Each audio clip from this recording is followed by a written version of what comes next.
Saludo especial para todos nuestros seguidores en Antioquia, Colombia y el mundo. Esto es Gente AMPM y como siempre todos los martes y los jueves a las 8 de la noche traemos un tema e invitados importantes y especiales. Recuerde que si nuestro contenido le gusta, apóyanos con un me gusta precisamente y suscríbase a nuestro canal. Active la campanita para que reciba nuestras notificaciones. Hoy me encuentro con el Monseñor Humberto Arias Pineda. Él es obispo exorcista de la Iglesia Anglicana del Caribe y la Nueva Granada.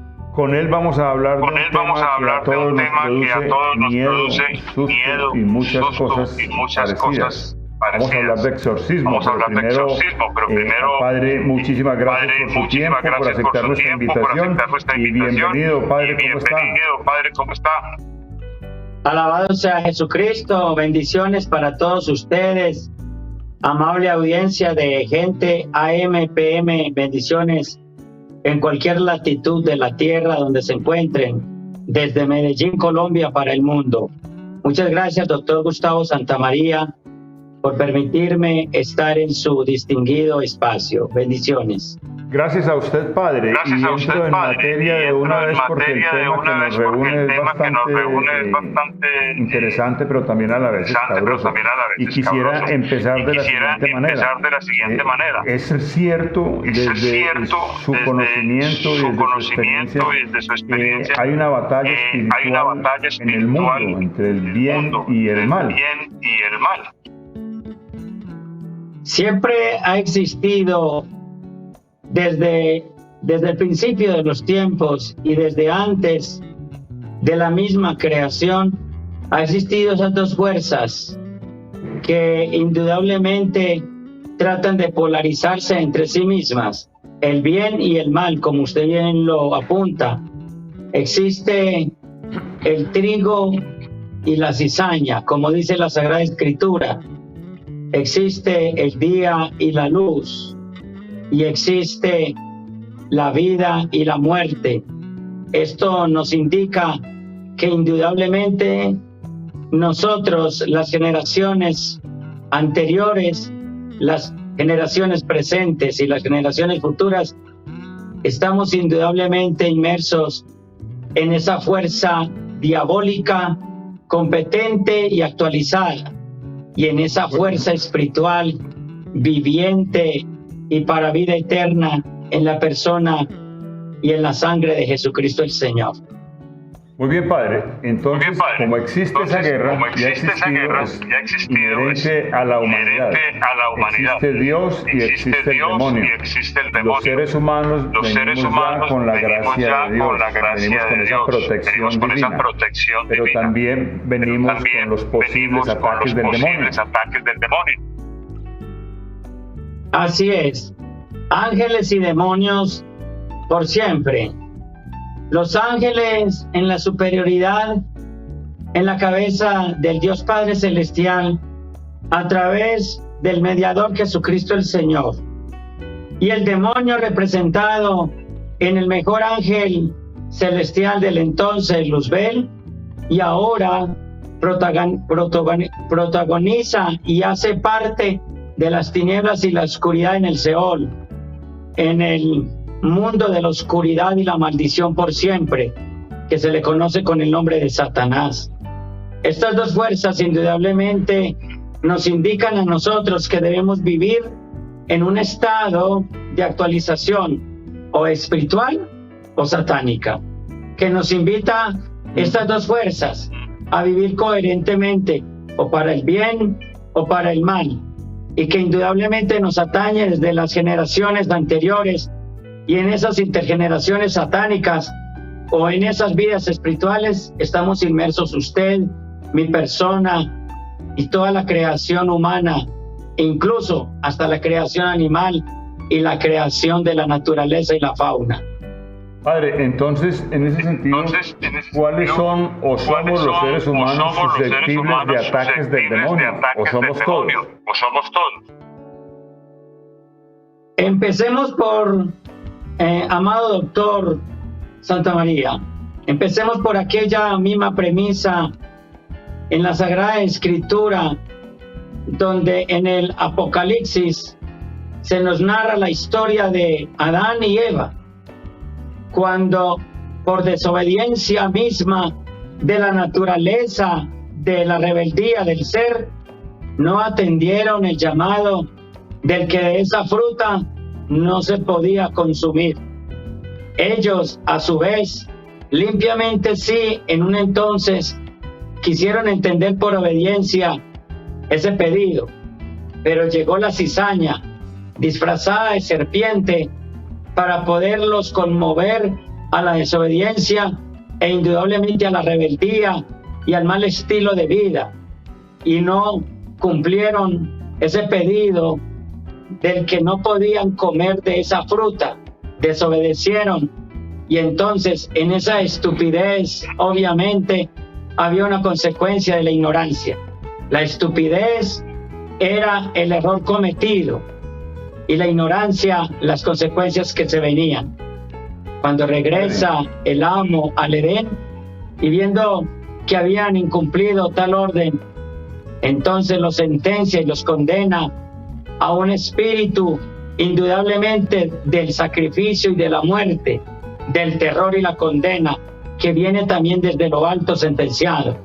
Por eso le digo, a ti te digo, varón, desde hoy en adelante tú tendrás que ganarte el pan del día a día con el sudor de tu frente, ya no en las facilidades de este Edén celestial y maravilloso. Y a ti, hembra, te digo, darás a luz con muchos dolores de parto y serás bajo el hombre sometida por tal desobediencia.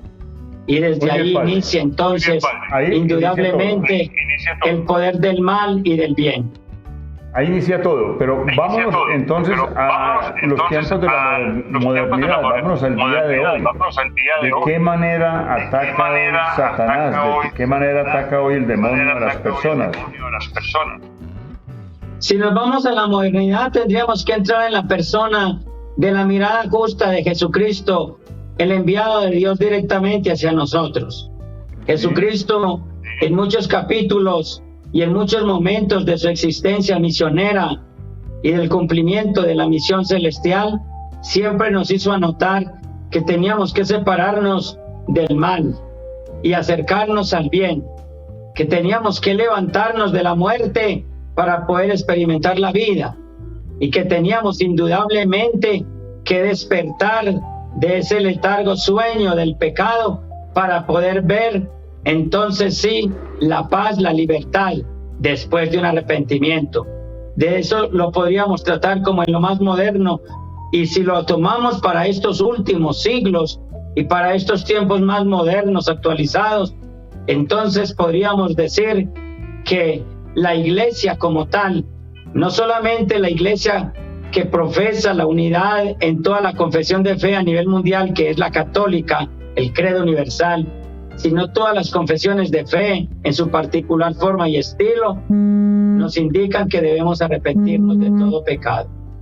Oye, Monseñor, en épocas modernas asistimos continuamente a presenciar algo que es muy normal, son las posesiones. Personas que tienen espíritus que los van poseyendo. ¿Cómo es eso? ¿Cómo funciona eso? ¿Qué pasa ahí cuando una persona está poseída por un espíritu o por alguna entidad que no sé cómo llamarla porque no lo conozco, la verdad? ¿Qué es lo que pasa ahí? ¿Por qué las personas son poseídas por espíritus o por entidades de otro mundo? No sé, ¿cómo es eso? Existen los espíritus inmundos, los espíritus del azufre y de la muerte. Existen los espíritus satánicos en tiempo, espacio y también en el momento mismo del psiquis de la mente.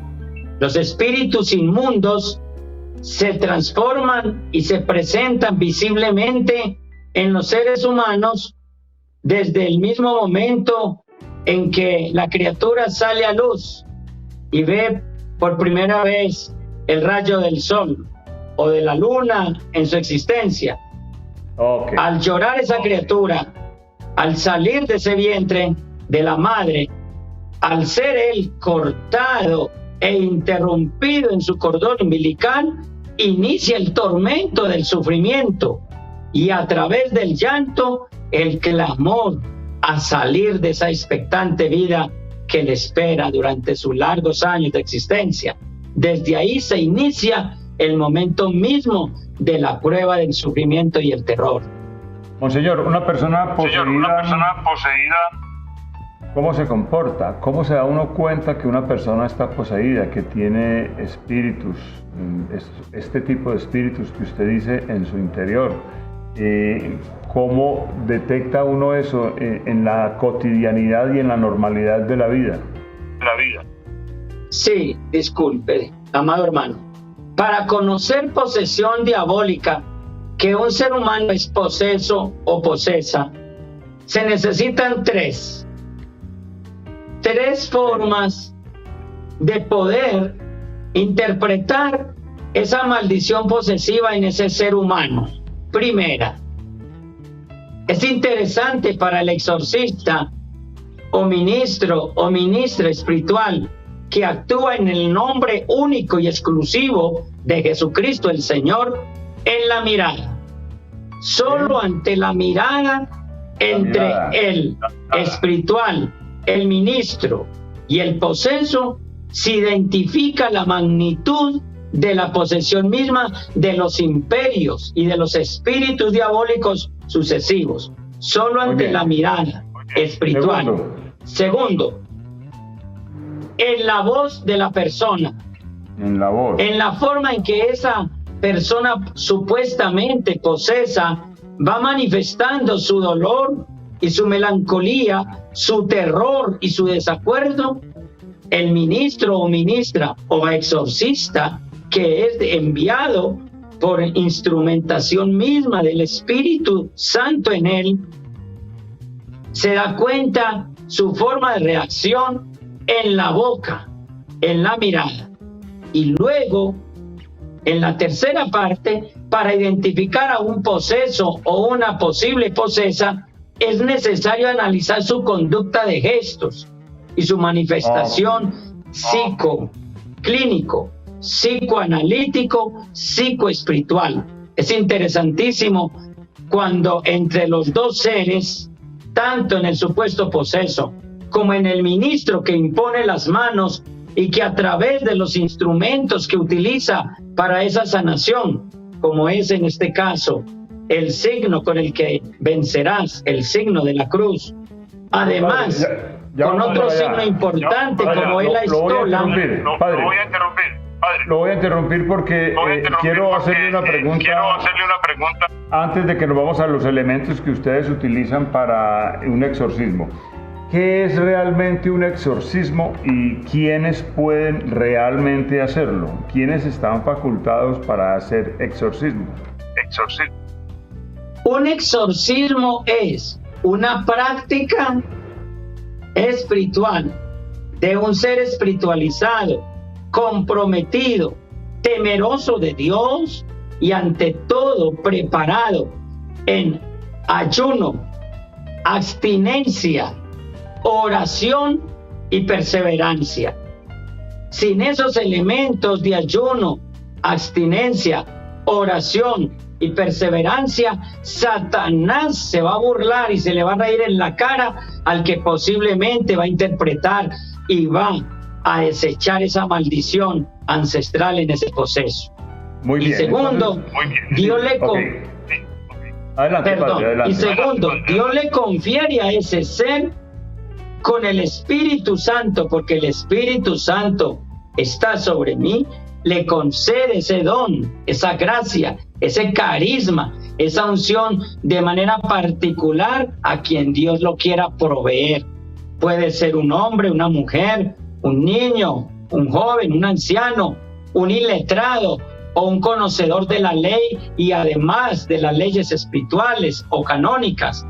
Dios le place colocar donde quiera, pero es necesario, sí, y puntualizo, doctor Santamaría, es necesario que haya preparación académica, espiritual y preparación vivencial para poder enfrentarse ante tal magnitud de espíritus satánicos, que no es nada fácil y no es convencional además. Muy bien, padre. Entonces ya nos queda claro esa parte. ¿Cómo es una sesión de exorcismo? ¿Cuántas sesiones deben haber en caso de una persona que esté presentando estas posesiones? ¿Qué ocurre dentro de una sesión de exorcismo? Voy a referirme a su última pregunta. ¿Qué ocurre en una sección de exorcismo? Ocurre en ese procedimiento espiritual muchas cosas. Primero, las posesiones son totalmente diferentes, como diversos son los satanes que habitan en la tierra y fuera de la tierra. Es muy complicado, casi que diría imposible decir, el procedimiento lleva una regularidad, una consecuencia, lleva un ciclo. No. Por ejemplo, en mi caso personal, me ha tocado jovencitas o niñas de 8, 10 años en capacidades totalmente esquizofrénicas, diabólicas y demenciales, atacando a 4, 5, 10 personas y con la fuerza demencial y satánica vencer esa fuerza física de las personas. Segundo, hay personas que posesas son y cambian la voz. Siendo hombre hablan como mujer, siendo mujer hablan como hombre o como niño o como anciano. Luego, le cambia el color de sus ojos, negros, blancos, azules, rojos, verdes, y se transforma su mirada de colores. Asimismo, se transforma el semblante de su rostro. Esos procedimientos son diferentes, como en mi caso, me ha tocado un anciano de 80 años que se volvió como un joven y subía como araña por la pared y se colocaba suspendido en la pared como una araña.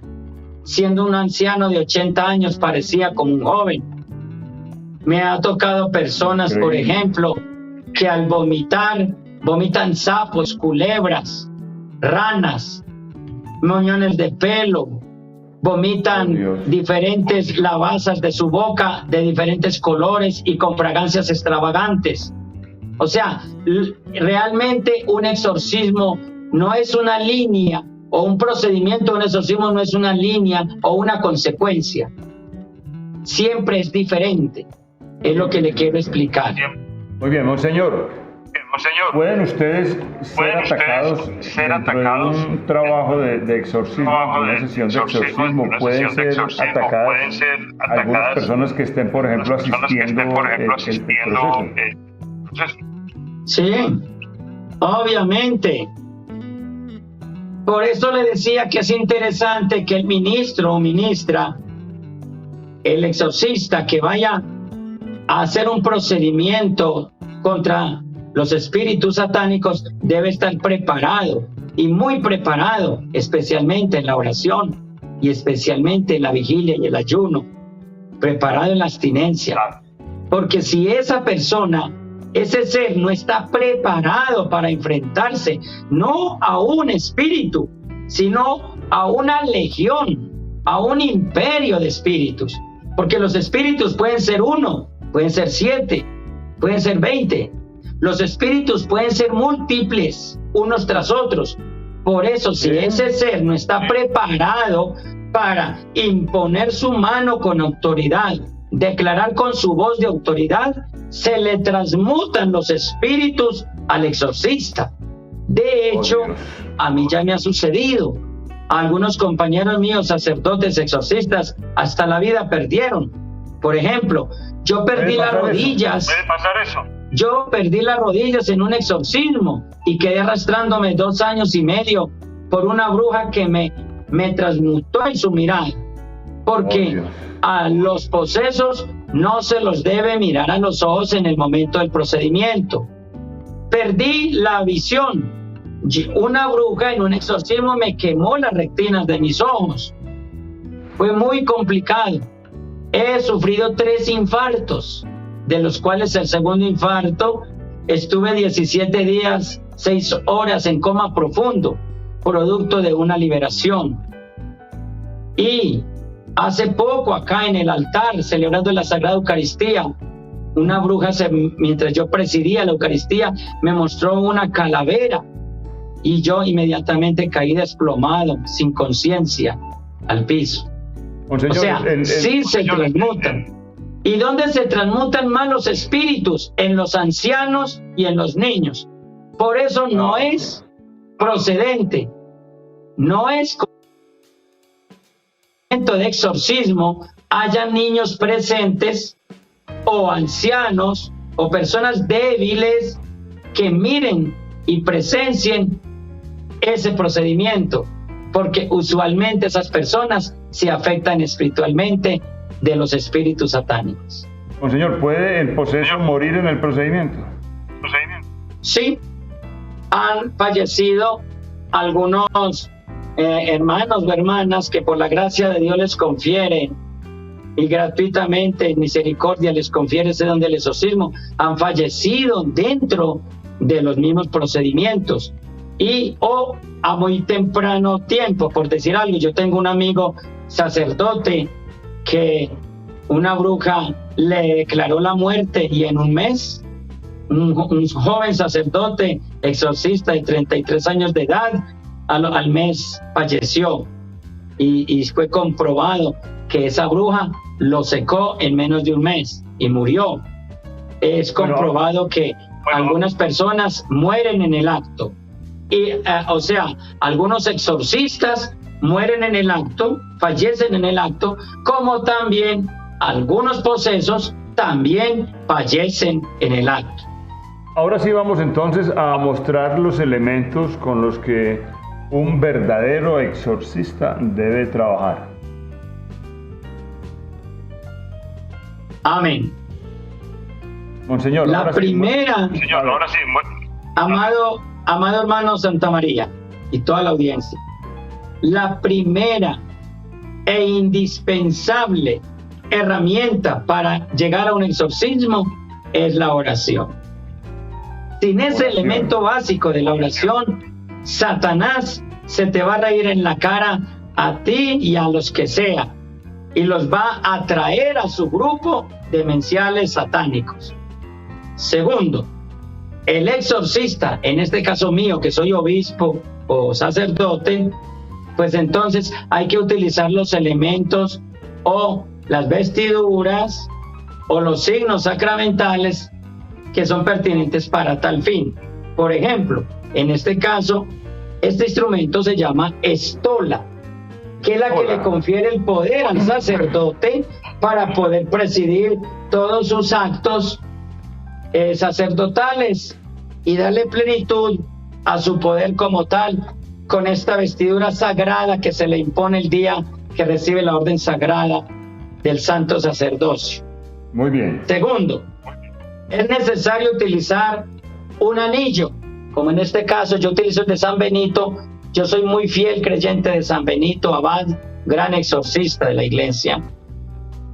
Amados hijos, el poder de la cruz es importantísimo para que un poseso o una posible posesa sean contrarrestados. Sin este signo es imposible que un exorcista que tenga capacidad y dominio contra los espíritus satánicos pueda proceder.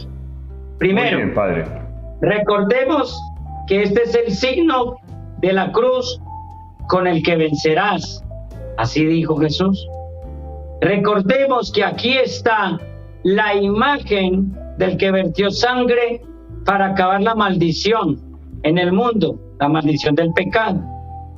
Y aquí en esta cruz hay unos signos, aquí adentro, aquí hay unos signos, aquí hay atrás de la cruz, hay otros signos, que son signos, oraciones, que San Benito Abad, gran exorcista, a través de los tiempos en la Santa Iglesia Católica, contrarrestaban con esas oraciones a los espíritus inmundos, a los espíritus satánicos. ¿Algún otro Entonces es importante manejar esta cruz y tener esta cruz presentada para los posesos. Luego, ¿cómo se utiliza la cruz?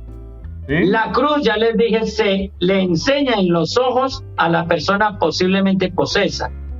Y luego se clava, con esta punta, se clava al poseso, se lo clava y se lo somete a través de la fuerza, no bruta, con la fuerza de la mano, sino con la fuerza del espíritu. Cuando al poseso se le hace esta señal, el poseso totalmente entra en un completo desarme y se entrega totalmente al poder de la oración. Muy bien, monseñor, la sal y el agua, la luz. Tenemos otro elemento importantísimo que es la sal. ¿Ya? En este signo sacramental de la sal es muy importante que el que está, el ministro o ministra, el siervo, que está en este momento, está haciendo ese procedimiento espiritual, tenga sal en la mano para poder esparcir esa sal alrededor donde se encuentran las posibles personas posesas o el poseso posiblemente. ¿Por qué sal? Si con una cruz sobre su cuerpo se le coloca la sal, porque la sal es un elemento a quien las brujas, los duendes y todos los imperios satánicos le tienen terror, porque la sal tiene autoridad en el nombre de Cristo Jesús para desleír y desaparecer toda intención maléfica y diabólica. Muy bien. El agua. Tenemos acá este signo del agua. El agua es un elemental, no solamente para purificar, para limpiar, sino que nos traduce vida. El lava y limpia expresión a ese poseso, posibles posesos. El agua los aquí ese calentamiento bestial, demoníaco, y los alivia, los unge, los refresca, el agua y exorcizada. De hecho, voy a tomar un poquito de agua con sal exorcizada, poseso, para que calme un poco su ansiedad diabólica. Ok, y nos queda faltando la luz. Tenemos el aceite, doctor. Ah, el aceite también. Es importantísimo el aceite.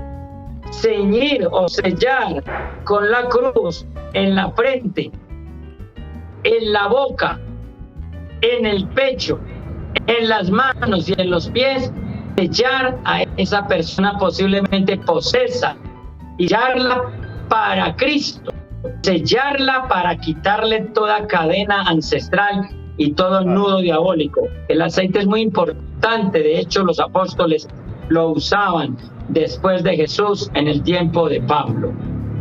Oye, ahora sí nos queda la luz, ¿no? Luego viene la luz. Es importantísimo, doctor Santamaría, que dentro de un procedimiento espiritual no haya tinieblas, no haya oscuridad. No puede haber tinieblas. Debe ser bajo la autoridad de la luz, bien sea una luz eléctrica o una luz eólica o una luz del cielo, en este caso el sol directo, o en este caso una luz consagrada como este cirio exorcizado que yo exorcizo y muchas veces lo entrego a las personas posesas. Es importantísimo la luz para que rompa toda esa tiniebla maldita y toda esa oscuridad intergeneracional. Muy importante la luz. Monseñor. Y luego, doctor Santamaría, si me permite, este elemento es una campana. La campana. Este elemento, a través del Padre Nuestro, del Ave María, las oraciones que son pertinentes para el exorcismo, con las lecturas de la Sagrada Escritura, que debe ser importantísimo que en el momento de la oración se lean salmos o lecturas apropiadas para combatir los espíritus satánicos de la Sagrada Escritura, y luego acompañada con estos sonidos.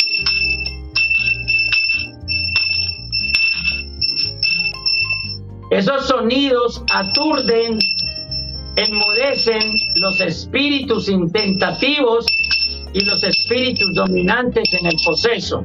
Es importantísimo que cuando la persona está muda o trata de hablar en otros idiomas, posiblemente en otras lenguas, este sonido lo aturde y lo separa de ese poder demencial satánico en el instante.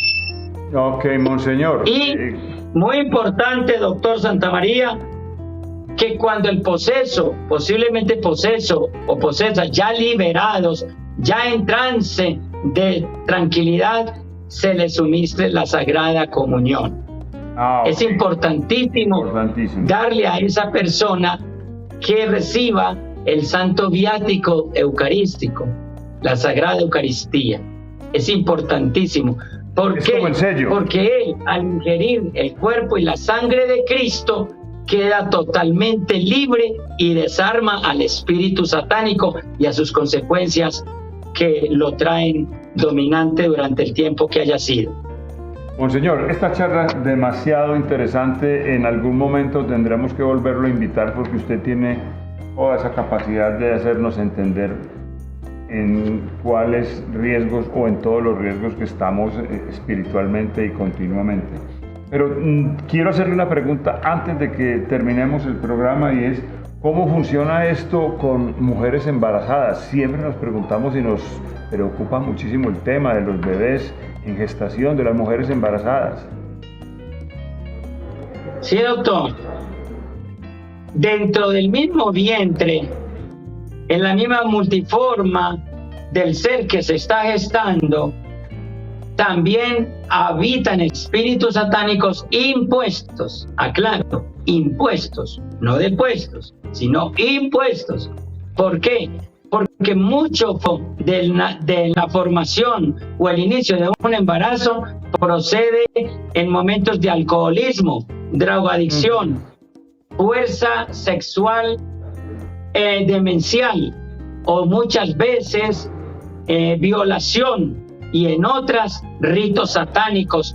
Y cuando entonces esta mujer queda embarazada, concibe en su vientre, ya empieza la maldición desde el mismo vientre hasta la quinta generación, que es otro tema que debemos hablar, porque las generaciones son sucesivas. Tenemos que hablar de romper esas maldiciones generacionales, monseñor. De una vez pues le hago una invitación para que hagamos un segundo programa y hablamos de todas esas cosas, porque creo que el tema es bastante extenso. Quisiera terminar, monseñor, primero que todo agradeciéndole infinitamente la luz desde el conocimiento que nos trae hoy. Y quisiera pedirle que termine usted esta entrevista con un mensaje de bendición y de protección a todos nuestros seguidores. ¿Cómo nos protegemos contra los ataques del maligno? Y esa oración, monseñor, ahí lo dejo con las cámaras de Gente AMPM, un agradecimiento infinito y bendiciones para su vida y para su gente. Alabado sea Jesucristo, bendito sea el nombre del Señor Jesucristo por los siglos de los siglos. Agradeciéndole a usted, doctor Santamaría, por permitirme entrar en su bendecido espacio, Gente AMPM, y donde quiera que nos sintonicen en cualquier latitud de la tierra, debemos reconocerle el señorío, la honra y la gloria al Rey de Reyes y Señor de los Señores por los siglos de los siglos. A Él la honra y la gloria por siempre. Luego, doctor Santamaría, a usted lo cubro con la sangre preciosa de Jesucristo, para que los espíritus del mal, a usted y a los suyos, a sus seguidores, no los toque la muerte maldita de la mente diabólica satánica en la depresión de las personas, en la tristeza y melancolía, en la escasez y en la pobreza y la miseria. Que no toque a sus hijos, que son sus seguidores, a su audiencia, que no toque su espacio de bendición, todo espíritu de caída, en envidia, en imposición maldita. Voy a orar por ustedes, por los que están enfermos de alma, cuerpo y espíritu, especialmente por aquellos que tienen demencia satánica. Padre Celestial, levanto mi mano con autoridad para bendecir en tu nombre a toda criatura que está siendo atormentada, está siendo maldecida y acabada por el espíritu satánico. En tu nombre y con tu autoridad, levanto de la enfermedad esquizofrénica mental, de la enfermedad espiritual y de toda atadura satánica. A toda persona que esté atada, limitada y encadenada ahora, la declaro libre, sana y en paz, prosperada en victoria por el poder de Jesucristo. Y a ti, Satanás, te digo, fuera, Satanás, fuera, maldito, que con estos hijos no contarás. Fuera, Satanás, fuera, fuera, porque vencido estás en el nombre del Padre, en el nombre del Hijo y del Espíritu Santo. Amén, amén.